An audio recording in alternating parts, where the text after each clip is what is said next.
जय महाराष्ट्र। या ठिकाणी मुंबईमध्ये काल शिवसेनेचा 59वा वर्धापन दिन साजरा करण्यात आला। उद्धव ठाकरे यांचा षण्मुखानंद या सभागृहात तर एकनाथ शिंदे यांचा मेळावा वरळी येथे पार पडला।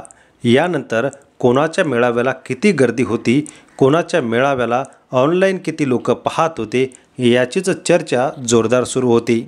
एकनाथ शिंदे यांच्याकडे आमदार, खासदार आणि सत्ता आणि सत्तेचं समीकरण सर्व काही असताना या ठिकाणी दोघांच्याही सभेला मात्र खुर्च्या ह्या फुल होत्या। मात्र ऑनलाईन प्रेक्षक नक्की कोणाच्या सभेला आणि कोणाचे विचार ऐकत होते यावरूनच कोणाची सभा ही सरस ठरली ते बघायला मिळतंय। उद्धव ठाकरे यांच्याकडे पदाधिकारी आणि कार्यकर्ते मोठ्या संख्येने हे ग्राउंड लेवलचे राहिलेले आहेत। मात्र ज्यांचं सत्तेशिवाय राहू शकत नाही असे अनेक नेते, आमदार, खासदार हे एकनाथ शिंदे यांच्यासोबत गेलेले आहेत।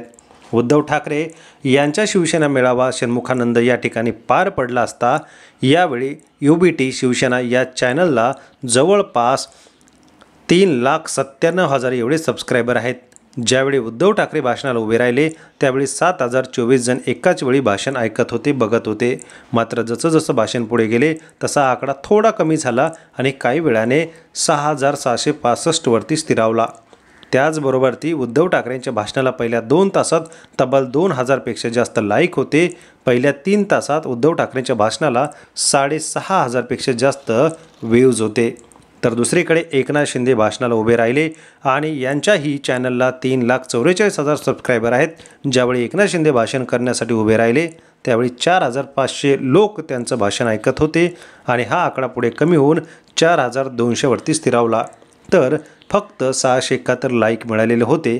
तर असं बघता 4 तासात 15,130 व्ह्यू या दोन्ही यांना मिळालेले आहेत। यूट्यूबवरील आकड्यांची तुलना केल्यास भाषण उद्धव ठाकरे यांचं सर्वात जास्त ऐकलेलं आहे। तसं तुलना केली तर उद्धव ठाकरे यांच्याकडे सत्ता, पैसा आणि या ठिकाणी मोठे पदाधिकारी नाहीत। मात्र या सभेला सुद्धा आणि ऑनलाईन घराघरामध्ये उद्धव ठाकरे यांना मानणारा चाहता वर्ग अजूनही आपल्याला सरस होताना दिसत आहे। एकीकडे सत्ता आणि एकीकडे उद्धव ठाकरे यांचं पडलेलं एकटी शिवसेना। तसं बघता जर तुलना केली तर उद्धव ठाकरेंचं या शिवसेना वर्धापन दिनानिमित्त झालेलं भाषण सर्वात जास्त लोकांनी पसंती दिलेली आहे।